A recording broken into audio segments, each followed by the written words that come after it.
Boa noite, queridos irmãos. Boa noite, queridas irmãs. Que Deus o abençoe a cada um de nós nessa noite, esta noite festiva, que estamos dando por encerrado, já com saudade da nossa Semana Espírita.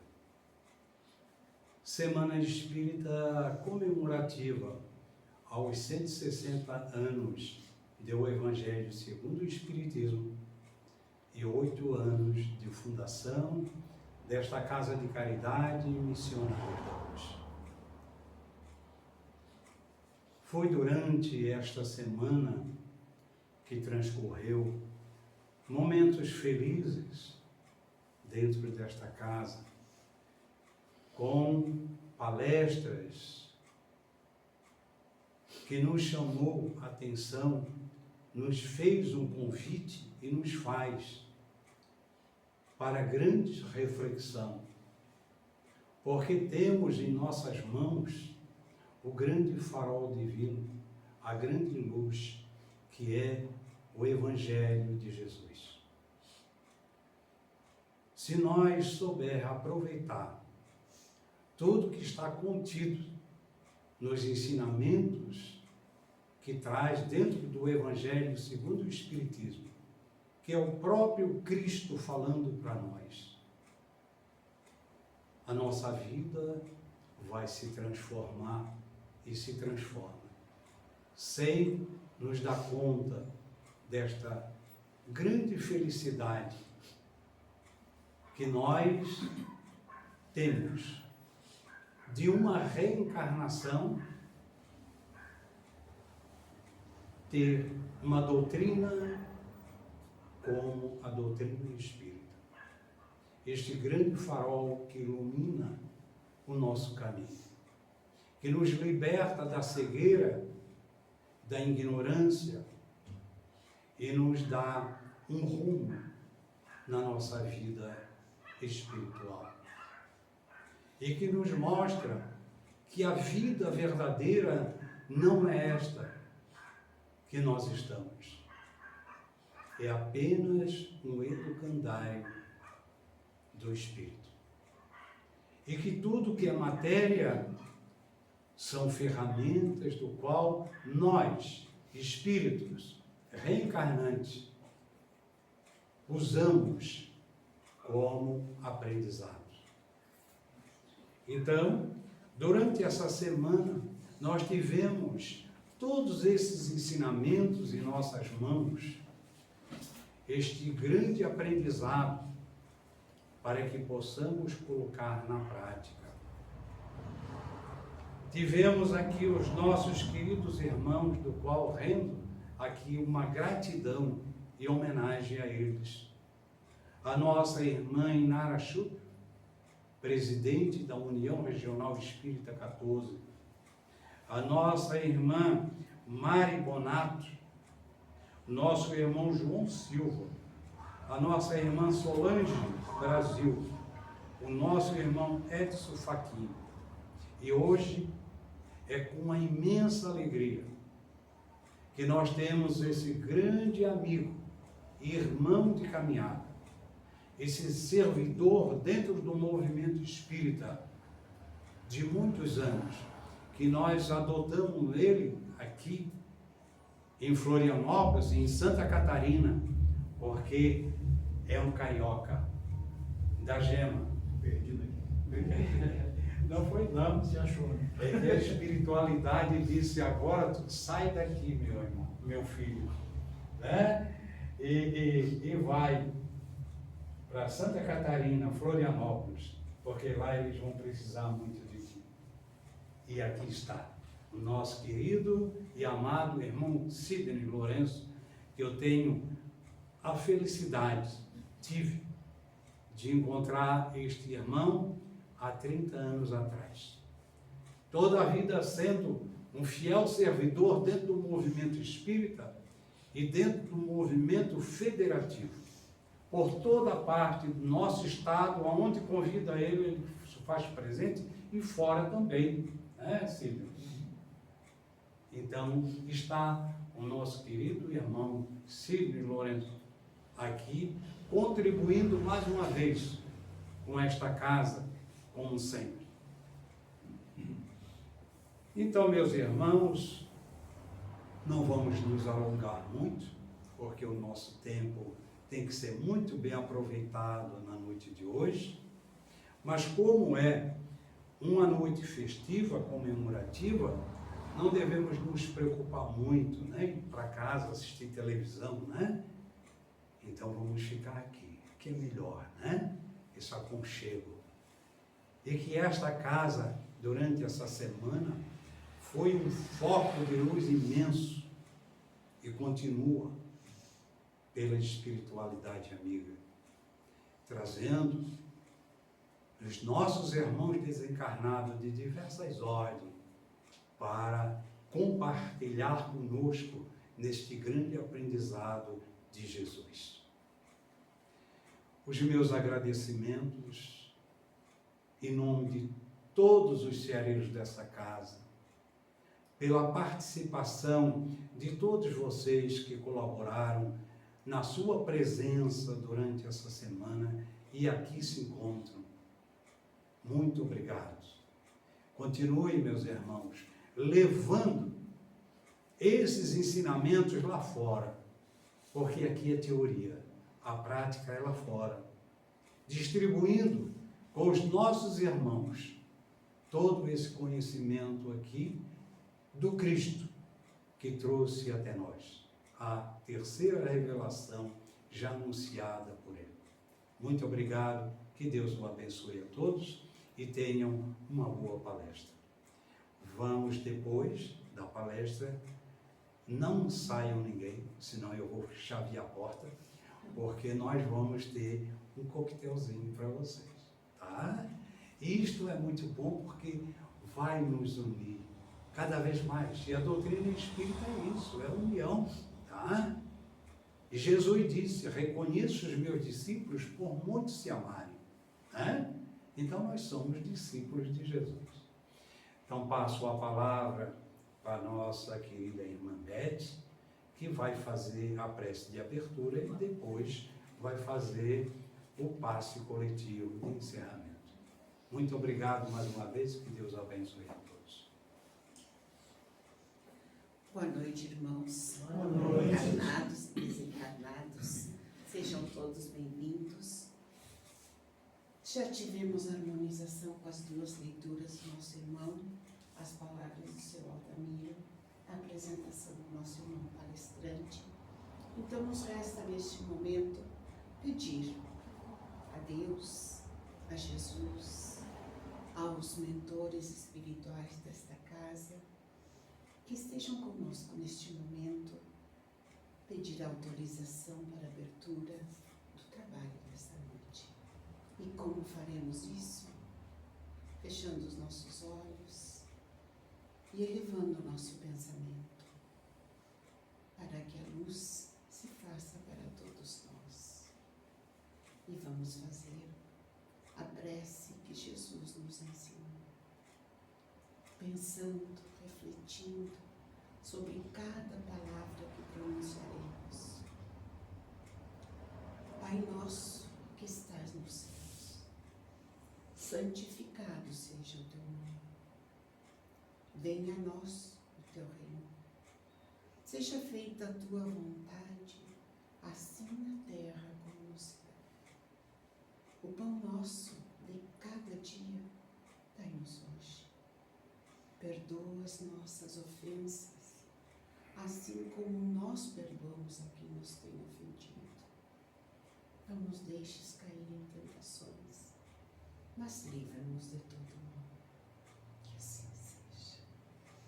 Então, passamos a palavra ao nosso irmão, que já foi apresentado, só pedindo que a luz esteja contigo.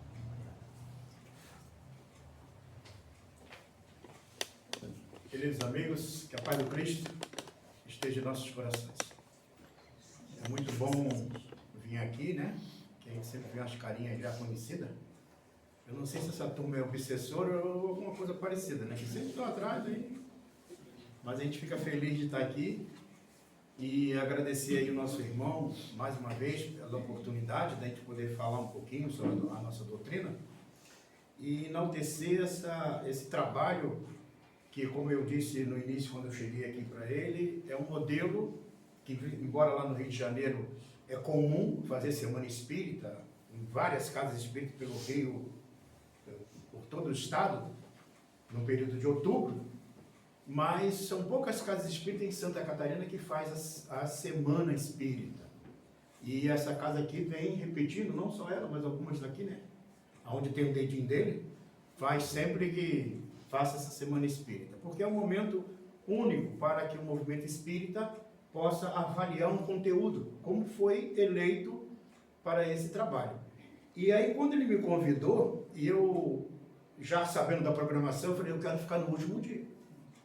Porque o último dia tem um lanchinho. Então veja que, né, a mediunidade é boa. Eu já usei minha mediunidade. Então a gente hoje vai conversar um pouquinho sobre esse tema, que nos foi oportunizado, né, conversar. E a doutrina espírita, acho que conta o tempo, ele falou ali que é mais de 30, né? Ainda bem que não falou a idade, mas tá bom. Então, assim, a cada vez a gente vai estudando a doutrina espírita, que eu sou espírita desde os meus 14 anos de idade, hoje eu tenho 30, não vou dizer o quanto eu tenho hoje, mas...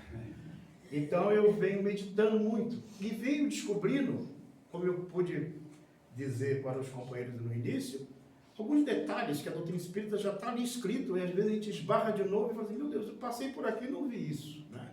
Analisa de novo. Então a doutrina espírita é o eterno buscar de conhecimento e cada vez mais que tu lê, às vezes as mesmas frases, o mesmo conteúdo, você acha umas pérolas que os espíritos colocaram ali, mas depende do nosso amadurecimento para poder percebê-las. E uma das coisas que eu percebo, né, consegui perceber, e pode ser só a minha observação, é que falar do Evangelho segundo o Espiritismo é estar falando da história do mundo, é estar reprisando a história do mundo como o nosso codificador fez. Mas esse capítulo em especial que nós vamos conversar na noite de hoje, que é sobre o Consolador Prometido, há um aspecto bem interessante que o nosso codificador, ele tomou alguns cuidados, porque quando a gente vê o Evangelho, do jeito que foi organizado, foi muito bem ajustado pelo nosso codificador. Para quem não sabe, o nosso querido Allan Kardec, né, Hipólito Leão Delisle Rivaio, ele é a reencarnação de John Hus. John Hus, que foi queimado pela igreja lá em 1400, ele foi um espírito que na época, muito ligado às ideias de John Cliff. Ele queria mostrar, que ele era padre da igreja, queria mostrar que havia erros cometidos por aqueles que estavam ao poder da igreja. E ele foi depois queimado pela igreja. Mas ele mesmo já tinha sido um sacerdote druida, quando na época de como Allan Kardec, lá na França, ali mesmo na França, na época dos druidas, na época que Roma, né, ainda estava dominando o mundo, e ele era um sacerdote druida, amante da natureza, vegetariano. Foi aí que ele busca esse nome. Então eu me lembro que a história do próprio codificador, numa outra reencarnação dele, que ele foi preso, ele mesmo quis que fosse analisado os seus livros que eram publicados à época, e naquele momento que ele estava preso, os amigos quiseram soltá-lo, e ele disse, mas por que vocês querem me soltar? Porque eu não fiz nada errado, só quero que o clero, né, os sacerdotes, digam aonde tem o erro cometido. E aí eles disseram para ele, né, que não diziam qual era o motivo do erro. E ele falou, não, vamos dar um jeito para você fugir. Não vou fugir, eu não estou fazendo nada de errado, porque ele ia ser queimado pela igreja, né, na fogueira. E aí eles perguntaram para ele, então o que você deseja? Eu desejo que vocês me deem mais lápis, eu vou continuar escrevendo o livro. E ele usava o lampião, né, dentro da cadeia, na cela, para continuar escrevendo os livros dele. Aí quando a gente volta, principalmente no meado do século XIX, ali no ano de 1854, 55, 56, quando o professor Rivaio, que agora já é pedagogo, quase próximo dos 50 anos de idade, tem contato com as mesas girantes, todo aquele fenômeno todo que acontece, quando ele está ali, aí eu fiquei lembrando, meu Deus, naquela época não tinha o Word, né? Não tinha o Ctrl+C, Ctrl+V, né? E naquela época se usava a lamparina também. Então a gente vê a obra espírita, como é que ele escrevia com a pena. Ele escrevia à mão, cada detalhe.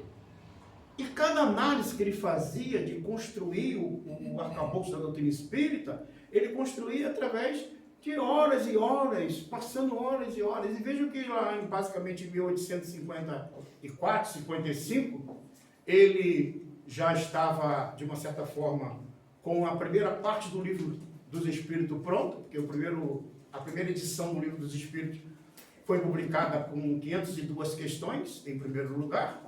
E ele já estava com essa parte pronta no meado do ano de 1856. Porque precisava ainda um tempo para ir para a gráfica, e a tipografia daquela época era letra por letra, uma dificuldade maior ainda, para depois ser publicado logo em abril de 1857. Então veja o tempo que ele fez isso. E o mais interessante de tudo isso é que depois ele publica a segunda edição do Livro dos Espíritos, com 1019 questões, e praticamente em 12 anos ele constrói todo o arcabouço doutrinário do Espiritismo. Mas vejam que é um espírito que já tinha sido, de uma certa forma, preparado para esse momento histórico. Naquela época, para quem não sabe, não tinha luz elétrica, né? A luz na época era óleo de baleia, e era tudo lamparina, até nas cidades. Praticamente o movimento era assim. Hoje a gente tem essa facilidade toda, né? Com muita dificuldade. E aí eu me recordo, agora, o nosso amigo falando e pedindo para ler algumas mensagens aqui do Evangelho, eu me recordo que ele teve um cuidado de montar, que esse item é o capítulo 6 do Evangelho, mas ele teve um cuidado de montar para evitar que o entendimento do Espiritismo ficasse prejudicado. E aí, o que ele fez? Ele pegou e começou assim, ó, o primeiro capítulo que ele pegou no Evangelho, não vim destruir a lei, que é justamente onde ele faz uma retrospectiva sobre Moisés, sobre Jesus, sobre o Espiritismo, e depois ele vai lá, vai falar da aliança da ciência com a religião, e a nova era. Nesse capítulo é tão especial porque ele vai dizer algo que eu acho de suma importância, porque ele diz assim que justamente tanto a religião quanto a ciência têm a mesma origem, que é Deus. E não tem motivo delas serem antagônicas, porque elas têm a mesma origem. Mas por que elas são antagônicas uma à outra? Porque elas têm o princípio que os homens colocam, nós seres humanos colocamos. Por isso que elas têm esse antagonismo. Aí ele vai dizer o seguinte, embora a ciência vai por um caminho na área da conformação, né, das questões materiais, e a religião por outro caminho, mas aonde está o elo que possa fazer esse elemento? Ele diz assim, o Espiritismo é o elo. Eu até costumo, quando eu falo sobre isso, eu uso falar a palavra errada para o pessoal gravar. Um elo de ligação. O elo já é de ligação, né? Mas um elo de ligação. Porque a doutrina espírita é realmente, porque ela vai tanto no campo da ciência e descobre e coloca as questões e ela vai e esmiuça e conecta com a religião de uma forma muito bela. Então o primeiro capítulo tem essa função. O segundo capítulo, ele tem ali, meu reino não é deste mundo. Ele vem falando a respeito da proposta do Cristo. Depois ele diz assim, há muitas moradas na casa do meu Pai. Olha gente, esse capítulo, se alguém quiser saber como é que vai ser a Terra daqui a algum tempo, é pouco tempo, daqui a 2, 3 mil anos, basta ler esse capítulo que vocês vão ver como é que vai ser a Terra. Mundo feliz. 2, 3 mil anos. Como está por aí? Vai estar todo mundo se reencontrando de novo. Um corpinho novo, mas como está se reencontrando novamente. E veja que ele vai falar a respeito de cada mundo, como é que processa a evolução do planeta. E no capítulo 4, ele fala, ninguém poderá ver o reino de Deus se não nascer de novo.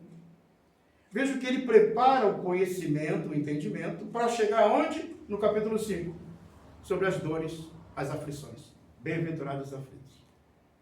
Veja que primeiro ele constrói um entendimento para depois falar do Cristo Consolador, que é o capítulo 6. Então, preciso que a gente passe primeiro por aqui, entenda o porquê da dor. Agora você vai ter o consolo, porque você já entendeu que você é um espírito imortal. Então, essa é a nossa proposta de trazer para a noite de hoje uma análise dessas questões a respeito desse momento, dessas mensagens. E é o único capítulo que Allan Kardec não utilizou o comentário dele próprio. É o único capítulo. Todos os capítulos, ele pegou uma passagem bíblica, ele faz um comentário dele e depois colocava a instrução dos espíritos. O único capítulo que ele não fez isso é o capítulo 6. Ele pegou a passagem bíblica, a mensagem direta dos espíritos. E é o Espírito de verdade que traz a mensagem. O que nós vamos trabalhar aqui é o conteúdo que está no capítulo 6, de uma forma um pouquinho mais didática aqui, para poder entender. Ele diz lá: se me amais, guardai os meus mandamentos, e eu rogarei ao meu Pai, e ele vos enviará outro Consolador. E aí ele diz, a promessa do Cristo, qual foi? O Espírito de verdade, que o mundo não podia receber, porque não o via e não o conhecia. Então, já naquela época, quando Jesus falava com seus discípulos, ele já falava desse Consolador que viria, mas que não poderia ver, não poderia entender. E aí ele diz mais, mas vós conhecê-lo-eis. Então, mostrando que aqueles que ali estão, e depois os que seguiram, poderão conhecê-lo. O Consolador vos ensinará todas as coisas, e vos fará recordar tudo o que vos tenho dito. Então, veja, a proposta do Espiritismo é fazer isso, é ensinar todas as coisas.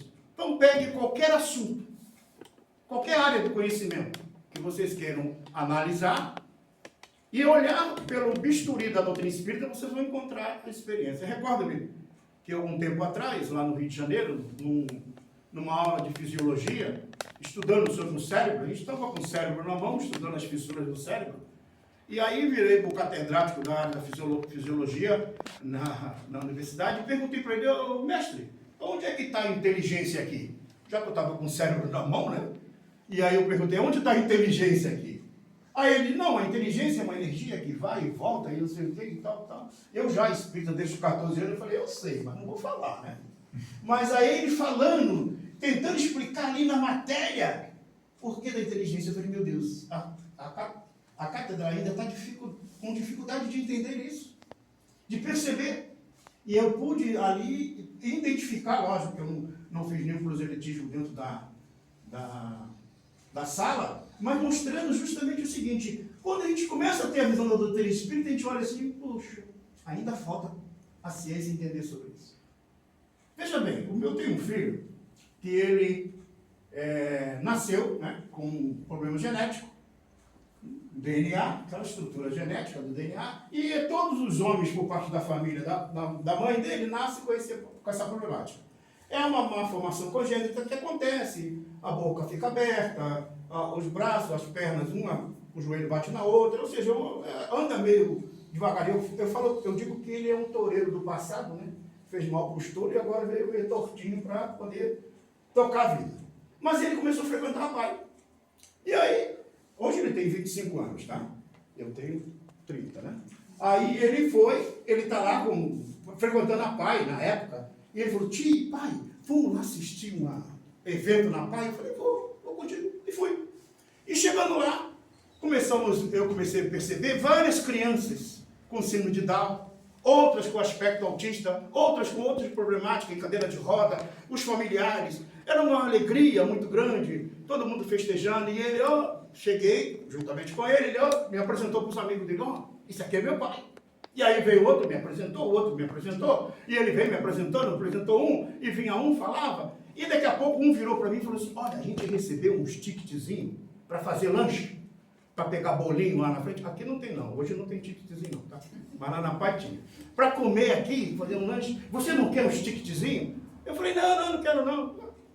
Daqui a pouco vinha um outro, olha, eu recebi um ticketzinho, tu não quer um ticketzinho para comer? Eu falei, não quero não. E eles tinham lá uma apresentação artística, eles iam lá na frente, apresentavam lá uma música, um canto, uma peça de teatro, daqui a pouco voltavam e iam de novo. Foi uma festa muito linda. E de vez em quando vinha um, tu é pai do Sidney, né? Me cumprimentava. E daqui a pouco ele fazia, daqui a pouco, tu é pai do Sidney, me cumprimentava. Teve um lá que me cumprimentou umas 5 vezes. Aí eu fiquei olhando aquela turma, olhei, eu falei, meu Deus. Aí comecei a me emocionar. E eu pensei assim, meu Deus, se a humanidade toda fosse Down, seria uma maravilha. E aí eu fico pensando, como é que acontece? No processo reencarnatório, quando há a união dos gametas, e começa a haver a multiplicação celular lá no ADNA, que dá os 23 cromossomos. Os 23 cromossomos do pai, 23 cromossomos da mãe, se unem de par em par. E ali no par 21 há uma trissomia, uma má formação congênita. E essa má formação congênita faz que a área do cérebro, ela fique botada à área da agressividade e é expandida a área da afetividade. E o espírito, quando está reencarnado no corpo, ele fica jungido a essa estrutura orgânica, modificando o seu caráter. Por isso que essa turma de Down é tão querida. Abraça, aperta a gente, né? Quer abraçar o tempo todo. Mas vejo que há uma questão fisiológica que está ali. E aí você estuda na doutrina espírita, o organismo influencia o espírito? Claro que influencia. E aí, por isso, eles são especiais. Tem 47 cromossomos. Todo mundo tem 46. Mas só eles têm 47 cromossomos. É uma maravilha. São lindos. Mas olha a beleza da doutrina espírita. Quando eles desencarnam, o espírito não é Down. O espírito não é perneta. O espírito não é cego. O espírito não tem Alzheimer. Vejam, a doutrina espírita, gente, me dá essa informação. Porque isso é limitação do corpo físico. Aquele espírito, que por mais belicoso que seja, reencarnar numa estrutura orgânica, onde há o embotamento da área da agressividade, e o influencia durante 30, 40, 50 anos, que eles vivem pouco, eles, ao sair do corpo, eles saem com essa influência daquela coisa boa que ele fez. E aí começa a haver um processo de dentro dele mesmo, de modificação de caráter comportamental. Então veja, o mecanismo divino, eles são formidáveis para que ele possa nos ajustar. Por isso que o Consolador Prometido vem ensinar essas coisas. Que ontem, no passado, a gente achava que era uma punição divina. Ontem, falando com uma pessoa, ele dizia assim que foi punido quando ele era... essa semana eu fiz palestra lá no Carianos. E aí o companheiro que estava antes, chegou cedo, a gente estava conversando e falou assim, eu fui punido na igreja, na escola, que era freira, porque eu escrevia com a mão esquerda, ela disse que isso é coisa do demônio, tu tinha que ver com a direita. Disse que apanhou muito. E aí ele diz, agora hoje eu escrevo com as duas, mas eu ainda prefiro escrever com a esquerda. Porque aí o entendimento, agora quando você estuda a doutrina espírita, ela te liberta disso aí. Por isso que o Consolador Prometido tinha essa função de fazer esse trabalho. A explicação de Kardec. O Espírito de Verdade, o Consolador Prometido, é Jesus. E o Espírito, os Espíritos, seus auxiliares. Gente, se nós pegarmos o caminho da luz de Emmanuel, vai falar que desde a formação do nosso planeta, há 4 bilhões e meio de anos atrás, essa prede de Espírito estava junto com Cristo formando nosso orbe, para que a gente pudesse estar aqui reencarnado. Cada momento. Cada estrutura. E veio um grupo de almas de outra constelação, reencarnou no planeta com conhecimento. Por isso que lá na fase histórica do nosso início, tem um conhecimento que foi atrelado às crenças de uma forma geral. E a ideia do paraíso nada mais é que a ideia de ter vindo de Cabra Capela. Aí a saudade que tem. É a mesma coisa, imagine o dia que a gente desencarnar e não reencarnar mais na Terra, reencarnar lá em outro planeta, na época dos mamutes. Imagina. Mamute por tudo quanto é canto. Não tem fogo, não tem nada, não tem ar-condicionado, data show. E tem que comer mamute cru. Aí imagina você ter que comer mamute cru. O que tu vai dizer? Perdi o paraíso. Ia lá no Missionário da Luz, tinha lanchinho depois da palestra. Agora não, agora tem que caçar o mamute para comer. Então imagina esses espíritos que vieram de Cabra Capela, 42 anos-luz de distância da Terra. E eles reencarnam na Terra e vê só vulcão para tudo quanto é canto. Pegaram o conhecimento deles e foram construindo as civilizações. Foram construindo tudo, mas deixaram escrito a saudade de lá. Por isso que a história de Adão e Eva nada mais é que uma história de saudade. A história do início da evolução era dar um sentido. Caim e Abel é a história do bem e do mal. que a gente estuda lá no capítulo 3 do livro A Gênesis, do nosso codificador. Então veja que a doutrina espírita ela tem essas informações de todas as áreas. E os espíritos auxiliares que trabalham nesta fase de crescimento do conhecimento. O Consolador Prometido é a doutrina espírita, organizada. Vejam, a obra do Espiritismo, ela está estruturada, passo a passo. Ela está concatenada, ela está bem organizada para o entendimento. Por isso que a gente vai ter que concursar várias e várias vezes. Vai ter muita semana espírita para falar, porque o conteúdo vai sendo construído aos poucos. E à medida que a gente vai construindo, a gente vai entendendo, porque nas próximas reencarnações vai ser mais fácil. A gente vai entender melhor e vai modificar. É o Espiritismo. Algumas características do Espiritismo. Vem na época predita, como diz o próprio Cristo, né? Cumprir a promessa de Jesus. Então o Espiritismo chega nesse momento exato. No meado do século XIX, surge a doutrina espírita. Veja que se a gente pegar o período histórico, nós vamos notar que era mais ou menos assim. Imagine, naquela época na França, onde a gente se reunia, se fosse agora, imagine tinha uma mesa aqui que ficava dançando. E todo mundo gostava de ver a mesa dançando. Aí botava a mão, a mesa subia, descia. Então qualquer festa da França naquela época se reunia em volta da mesa. Para poder o quê? Se divertir. Era normal. As mesas giravam. Porque quando o magnetismo foi introduzido na Europa, por Anton Franz Mesmer, o magnetismo tomou uma força muito grande de conhecimento, de poder manipular objetos. O professor Rivaio, que ali estava no início, ele também se tornou conhecedor de magnetismo. E aí um dia, um amigo dele disse assim, Dr. Fortier disse, olha, as mesas não só giram, mas elas respondem perguntas. Ele falou, não acredito. A mesa não tem cérebro, não tem sistema nervoso. A mesa não é inteligente. Como é que a mesa pode responder perguntas de ciência, de filosofia, de psicologia? Enquanto não me prove o contrário, eu não acreditarei. E assim ele fez. Não acreditou. Ele falou, não, mas ele responde. Um dia ele foi assistir. E chegou lá assistindo aquele fenômeno. E de repente, ele viu a mesa entrando em frenesi, com algumas pessoas colocando a mão ao lado.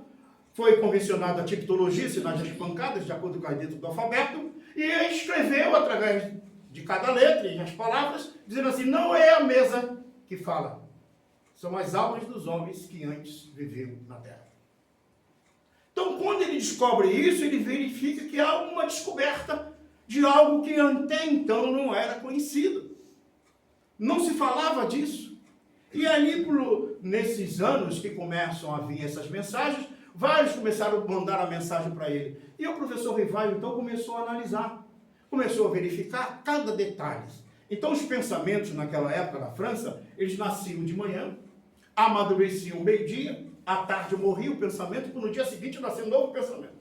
Então, imagina como é que era o pensamento naquele período do iluminismo ali. Então, vejo que a doutrina espírita está justamente no caldo cultural em que ela precisava se consolidar.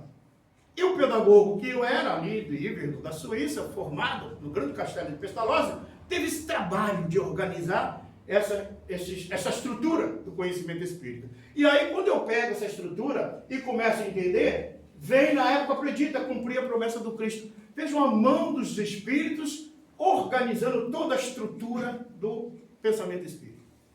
Toda ela. Aí nós percebemos, quem preside todo esse trabalho? O Espírito de Verdade, que é o Cristo.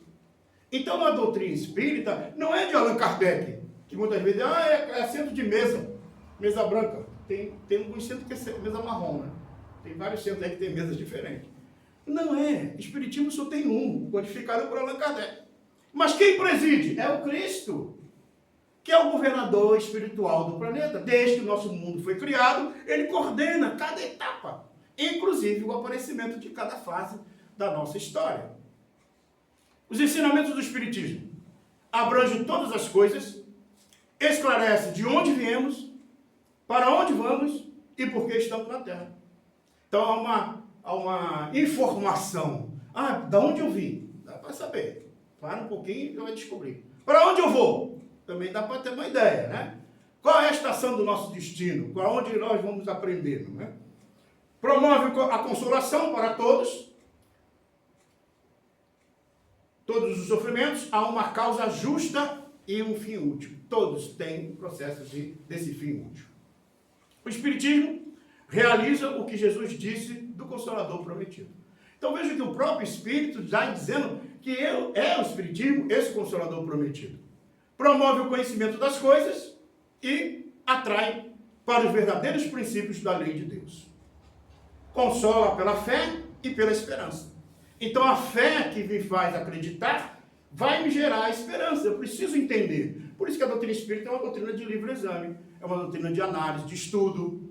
Ah, mas eu não entendi ainda. Estuda de novo, vai analisando. Uma mãe uma vez me perguntou a respeito da questão da criança, né? Do adolescente. E me perguntou, Sidney, o que acontece com meu filho? Que estava tão bem, aí entrou na fase da adolescência, de repente aquela criatura, não tem mais jeito, não consigo falar com ele, não sei o quê. Aí eu falei, a senhora já leu a questão 385 do Livro dos Espíritos? Eu não li não, aí pegou, eu falei, aí Allan Kardec pergunta assim, o que acontece com a alma quando chega na fase da adolescência que muda o caráter? Olha o que os Espíritos respondem, é que o Espírito volta a ser tal como ele era. Veja, olha só que interessante. Quando ele reencarna, ele passa no período da infância, a infância amortece toda a característica comportamental da criança, do ser. Até os 7 anos de idade, o pequenino vê o mundo espiritual.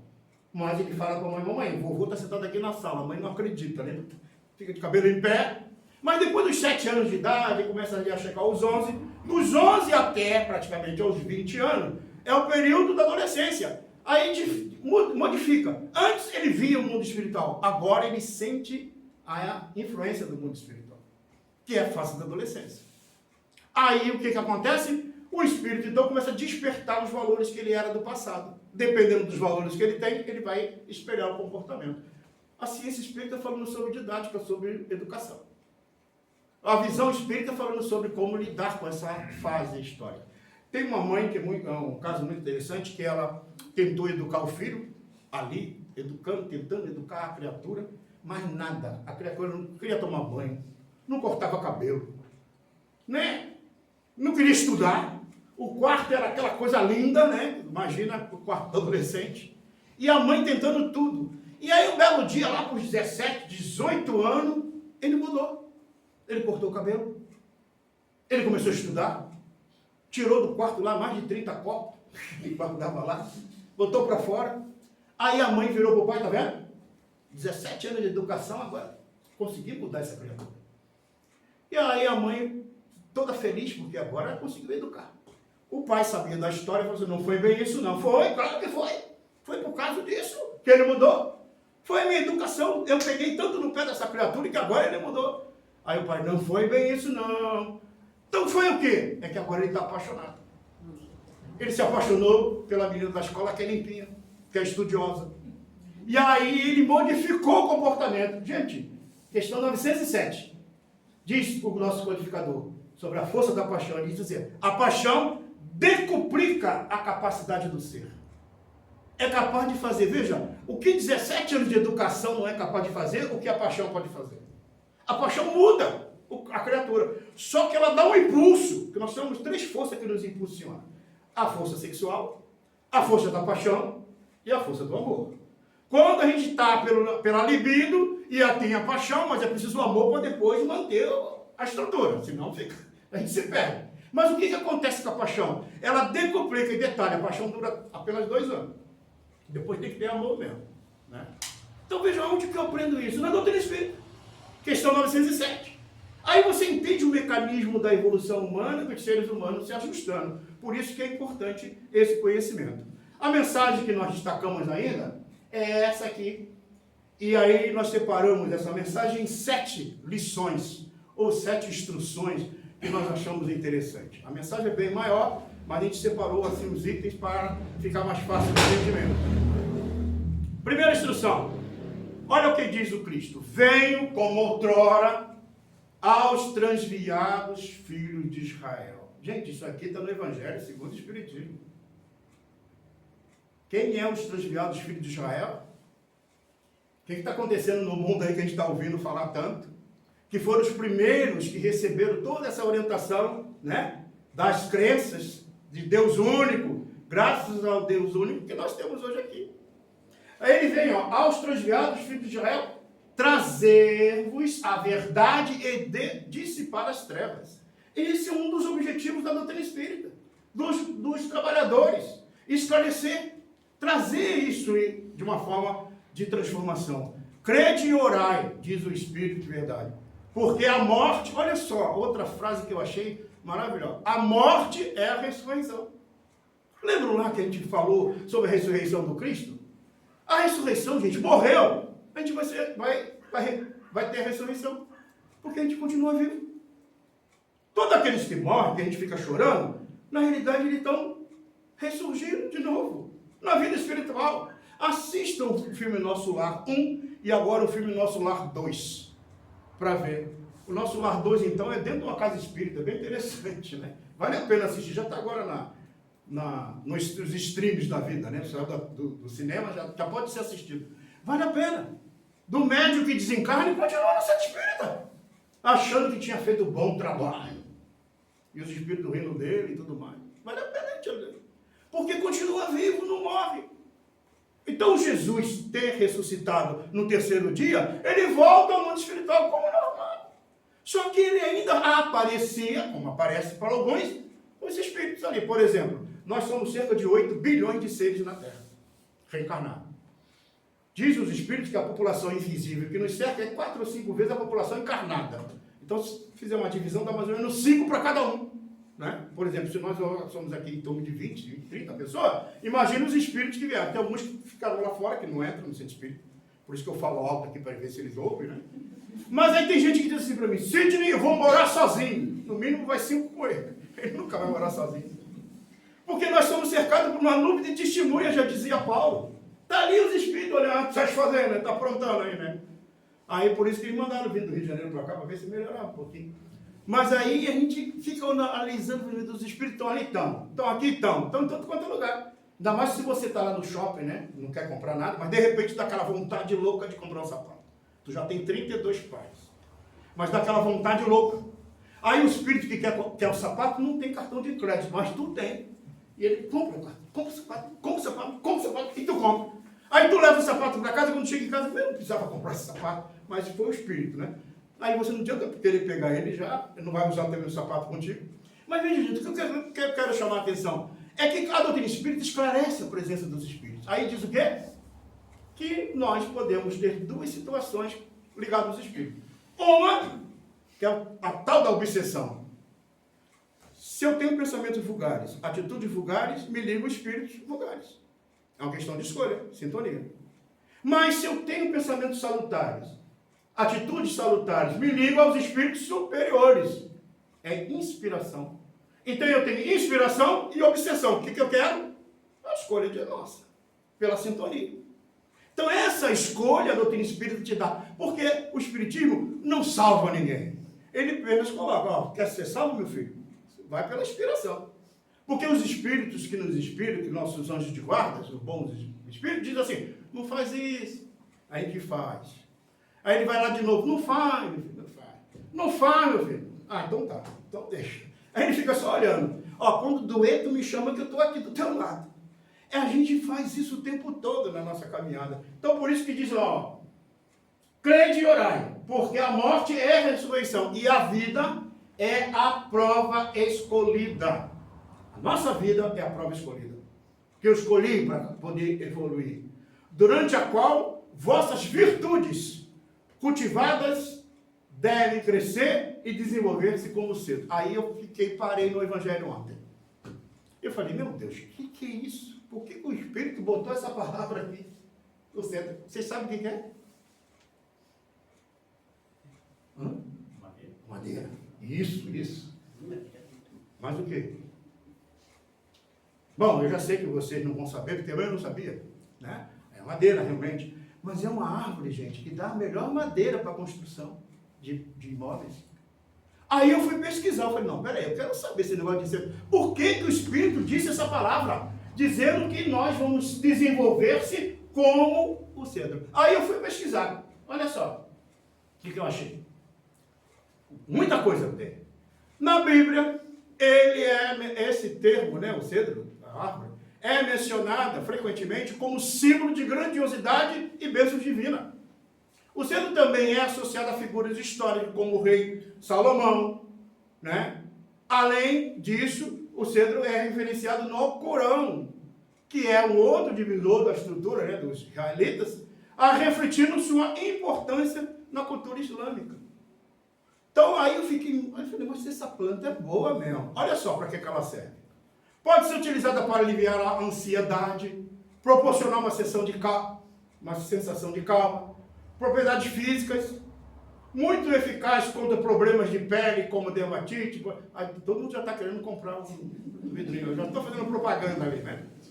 Também auxilia a diminuir a oleosidade. Aí eu fiquei pensando, poxa, se nós vamos nos desenvolver como um cedro, então já vamos ter que, já penetramos nesse campo histórico aí, dos reis do passado e tudo mais. Agora, é algo que nós, imagine se nós somos uma árvore, que somos capazes de desenvolver, por exemplo, proporcionar a calma na ansiedade. Não é assim que a gente faz na Terra? Quando o pessoal está bem bravo, a gente não chega lá, calma, gente, não é assim? A gente não tem essa tranquilidade. Calma, não é assim? A gente não é um cedro? Ou não? Se não é, o espírito está errado, está dizendo que a gente tem que se desenvolver assim. Também auxilia a diminuir a oleosidade excessiva dos cabelos da pele. Tem alguns que nem cabelo tem mais, né? No meu caso aqui. Olha só o que ele diz mais. Como madeira de cedro, é resistente a insetos. Os insetos, gente, é os maus pensamentos. Os insetos é os obsessores. Resistente ao mau pensamento. Só tem um tal de broca de cedro que come realmente e é difícil. Não lasca facilmente e tem uma longa durabilidade. Ela pode ser usada tanto na parte interna quanto na parte externa da casa. Aí eu fiquei vendo, meu Deus, por que o Espírito então comparou a gente como sendo esse cedro? Com essa fortaleza. E tem, olha o detalhe, e tem no mundo inteiro. Tem naquelas regiões, né? Da Ásia, da África, mas no mundo inteiro, no Brasil inteiro, na Amazônia inteira. Porque ela se adapta em cada região de acordo com o clima. Gente, olha só o que o Espírito está nos revelando. Só peguei essa palavra para analisar, tá? Imagine eu ter mandado embora. Espíritas não amai-vos, diz o Espírito de verdade. Este é o primeiro mandamento. Espírita, instruí-vos, este é o segundo. Aí ele diz mais, todas as verdades se encontram no cristianismo. Qual o cristianismo? Na vivência do Cristo. Aqueles primeiros anos do cristianismo. Não o cristianismo a partir de 313 com Constantino. Não. Aquele período do cristianismo ali, uns 100 anos iniciais, no primeiro século. Esse é o cristianismo que ele está se referindo. Que era realmente a vivência do Evangelho de Jesus. Os erros que nele se enraizaram, olha a observância dos espíritos, são de origem humana. Então, se hoje nós temos erros, por exemplo, crer na ideia do inferno, né? Porque a ideia do inferno é muito interessante. Diz o nosso codificador no livro Céu e Inferno, né? A ideia do inferno era bem interessante. Claro, o povo pagão tinha uma ideia que todo homem mau, toda aquela pessoa má, ia para aquelas regiões de sofrimento, de dor, e tinha uma criatura lá que ficava cuidando do pessoal ali para não sair de lá. Aí quando o cristianismo vem com a nova roupagem, a partir de 313, aí pegaram a ideia do paganismo, do inferno, e diz assim, o inferno vai para o inferno ou vai para o céu. São dois lugares só, está estabelecido. Então, só que na visão cristã do inferno, aquele que fica cuidando lá, para o povo não sair de lá, o povo ruim, aí o que ele faz? De vez em quando sai por aí, pegando os distraídos, para levar para lá também. Só que aí os reis pararam e pensaram assim, peraí, eu sou um déspota, eu matei muita gente, como é que eu vou para o inferno? Não pode. Não posso, eu sou rei, sangue azul. Nem sei se tem sangue azul. E ele disse que não queria. Muda esse negócio aí, escreve de fora. E aí eles começaram lá em 555, 552, Foi considerada heresia a ideia da reencarnação. Mudaram o pensamento. E aí depois, no concílio de Nicéia, criaram o purgatório. Aí do purgatório dá para sair. Alguns companheiros da nossa casa assistindo o filme Nosso Lar, o 1, assistindo, aí o pessoal assistiu, depois um companheiro, no dia seguinte, nos encontrou e falou: Sidney, eu descobri uma coisa terrível. Eu falei: o que foi? No filme Nosso Lar, eu falei: o que foi? Eu descobri que o umbral espírita é pior do que o inferno católico. Aí ela ficou. E a dona Geni, uma senhorinha, que o pessoal aí, alguns conhecem, ela virou na nossa casa e disse: eu não tenho medo do umbral. Aí o pessoal: mas por quê? Primeiro que a lama lá é medicinal, vai acabar com a ruga. E segundo, que chegando no umbral só tá gente conhecida. Vamos estar lá, vamos se encontrar. Então o povo vai se encontrar tudo no umbral de novo. Porque é necessário desgastamento emocional do material mental que nós mantemos durante toda a nossa existência carnal. Quando desencarnamos, a passagem por essa região chamada umbral é necessária para ver o desgaste psíquico dos valores materiais que eu valorei com a nova realidade do mundo espiritual. É necessário. E só para vocês terem uma ideia, gente, o nosso lar, ele fica sobre um lar, o umbral, lá no Rio de Janeiro. Ah, detalhe, só tem vaga para o pessoal do Rio de Janeiro, tá? Não tem vaga mais para ninguém. Como a gente é lá do Rio de Janeiro, né? Então tem vaga garantida. Mas não se preocupe, não. A gente já estudou e mostra, né, que existem colônias espirituais em todos os lugares. Aqui em Santa Catarina tem algumas, em Florianópolis tem várias. Porque, de acordo com o número de indivíduos, de espíritos reencarnados na Terra, as colônias espirituais se mantêm como um posto avançado do Cristo para poder atender as almas. Em toda parte do mundo. E são solidárias entre si. Então dá para ir lá para o nosso lar também. Não se preocupe. Terceira instrução. E eis que de além do túmulo, que acreditais o vazio, vós vos crão. Irmãos, nada perece. Jesus Cristo é o vencedor do mal. Sede os vencedores da impiedade. Gente, a impiedade, se a gente pegar historicamente, o processo da impiedade sempre existiu, principalmente nos campos religiosos. A grande maioria das guerras que aconteceram foram de origem religiosa. E até hoje nós somos impiedosos, com o pensamento, com a questão política, com a atitude do outro. Nossa atitude é de impiedade, de não perdoar, de não amar. Por isso que nós temos muita dificuldade de ser felizes. Quarta instrução: venham instruir e consolar os pobres deserdados. Olha outra frase que belíssima que o Espírito de Verdade diz. Eu, o jardineiro divino, cultivo vossas almas no silêncio dos vossos pensamentos. Gente, por mais que seja dor na terra, por mais que nós estejamos passando qualquer dificuldade, por mais que nós pareçamos que nós estamos sendo alijados do mundo ou abandonados pelo mundo, mesmo aquele que está na dor, no gravado de dor, nas ruas, caído, todos, sem exceção, estão sendo cultivados no silêncio dos pensamentos pelo Cristo, para que ele possa ter força a resistir, porque aquele momento que ele está passando ali, historicamente, deve ter um motivo por trás que não nos interessa saber, mas aquela dor que ele sente é para poder ele crescer como espírito imortal, filho de Deus que é, porque ele é filho de Deus, irmão de Jesus, herdeiro do universo. Percebe? Todos nós. Por mais aquele que a gente mata, que rouba, aquele que matou, é o irmão nosso que está desequilibrado. E vai um dia ter que se equilibrar. Vai ter que trabalhar. Talvez a gente tenha passado por lá também. Agora a gente está aqui sentadinho tranquilo, mas a gente talvez tenha feito as nossas também. Quinta instrução. Eu convosco, estou convosco e meu apóstolo vos instrui. Está aí o próprio codificador. E todos aqueles que vieram antes, né, nessa fieira de espíritos trabalhando no bem. Sexta instrução. Sou o grande médico das almas e venho trazer-vos o remédio que vos há de curar. Então, o remédio das almas, o remédio está no consolo que a doutrina espírita dá. No momento que eu entendo, que eu compreendo, eu entendo, esse exemplo que eu dei aqui da síndrome de Down, por exemplo, mostra que o espírito possa ter o limite, talvez no corpo físico, mas saindo do corpo, aquele que não anda voltará a correr novamente. Aquele que não fala voltará a falar.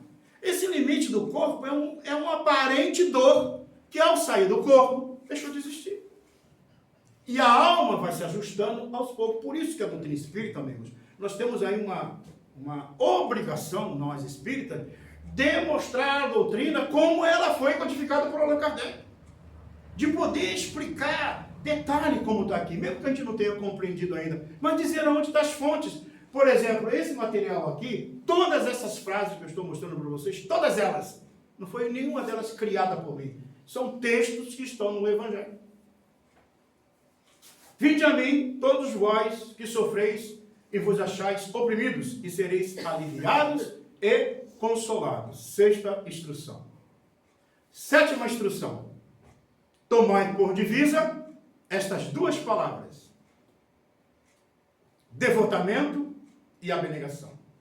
Devotamento, se devotar a uma causa nobre em benefício de alguém, aí dá exemplo de Madre Teresa de Calcutá, não importa a crença, não importa a religião que está insta no psiquismo, mas o ato de se devotar a alguém. E aí, está lá o nosso Chico, e o ato de abnegar. Se abnegar é agir em benefício de alguém, mesmo que seja em prejuízo próprio. Quantas vezes o Chico, né, deixava de ter as coisas para dar para alguém? Mas Teresa de Calcutá, principalmente, foi obrigado a criar uma ordem, porque ela disse: olha, eu tenho que cuidar desse povo que está aí na Índia, caindo por tudo quanto é canto. Se a igreja não faz, eu vou fazer. Está aí um exemplo de abnegação. Doar-se a abnegação. Está aí o nosso Divaldo, com 97 anos, não desencarna nunca, né? E aí está lá se doando, fazendo de tudo.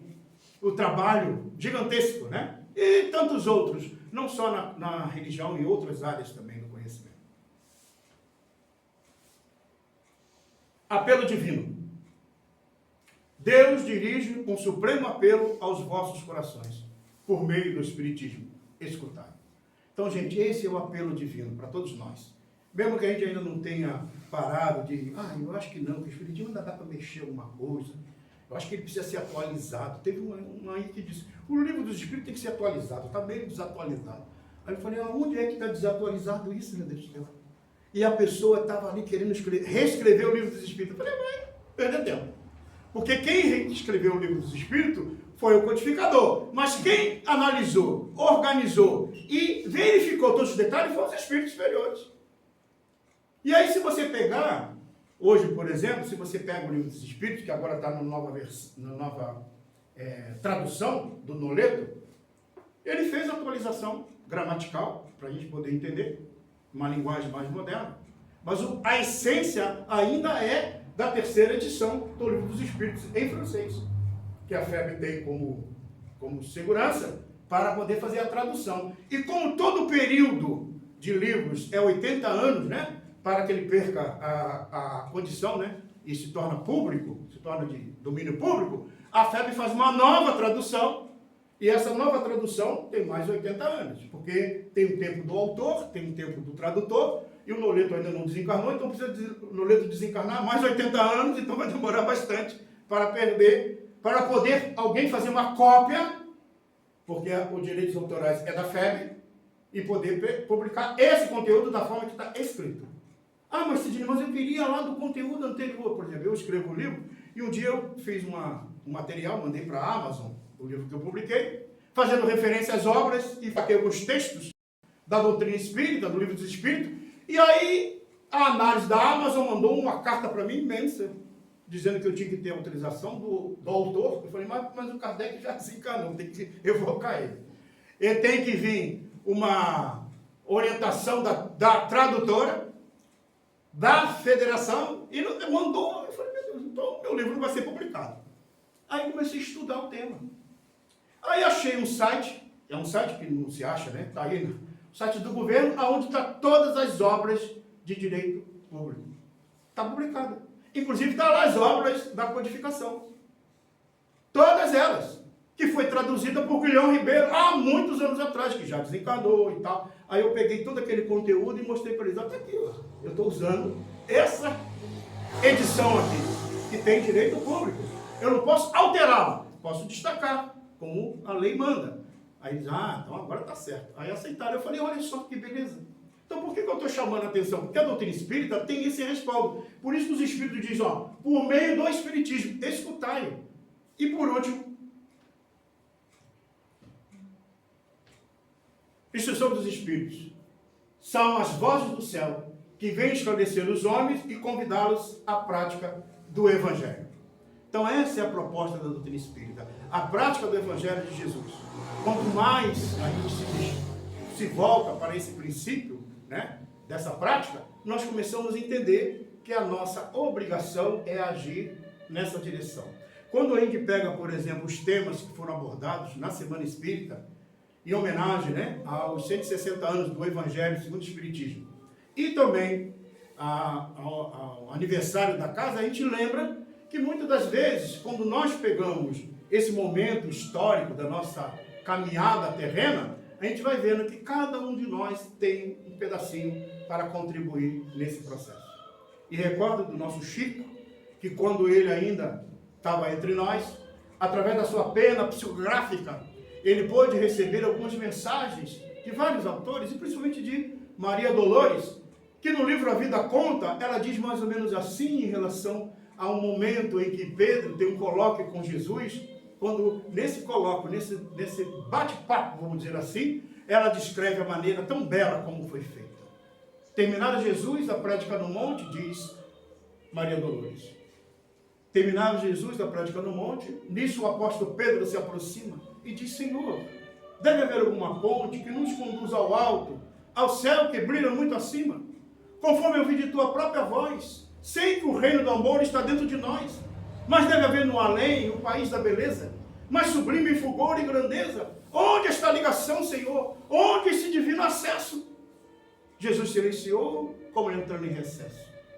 Da palavra de luz que ele fluía a jorros, e se vagou olhar pelas pedras do morro, e depois de cumprida a reflexão, falou ao companheiro: ouve, Simão, a ponte que imaginas existe para a vida soberana, mas temos que atingi-la, não é bem pela antiga estrada humana. Como será esse caminho? Tornou Simão a perguntar.